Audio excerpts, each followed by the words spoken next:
This afternoon, Barack Obama moved one tantalizing step closer to answering the big question.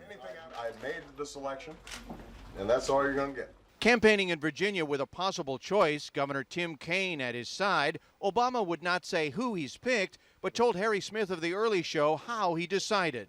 In the final analysis, did you find it more intellectual, or was it a gut check? I think it's a combination of things. I think you've got to obviously feel comfortable with the person. But talk of a running mate was almost drowned out by a loud round of charge and countercharge between the two camps. Just as Obama has begun to stress a more populist message, he heard news today of an inadvertent and totally unexpected assist in making his point from John McCain, in McCain's response to a simple question. How many houses do you and Mrs. McCain have? I think I'll have my staff get to you. I'll try to tell you about it. When McCain's staff got back, they said the number was at least 4 homes.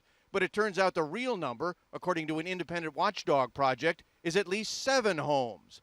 Worth in the neighborhood of $13 million, they are scattered from coast to coast. And they put McCain, whose wife inherited a $100 million fortune, well ahead of past chief executives in the private residential sweepstakes.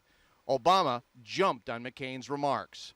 If you don't know how many houses you have, then it's not surprising that you might think the economy was fundamentally strong. A national ad on McCain's comment was churned out in record time.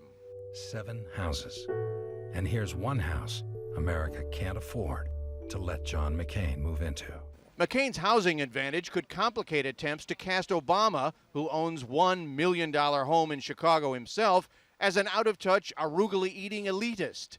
The McCain campaign, caught flat-footed by their candidate's remark and fighting to get the news media onto a different story, fired up its own rapid response ad suggesting Obama purchased his home in a deal with a shady Chicago influence peddler. Housing problem.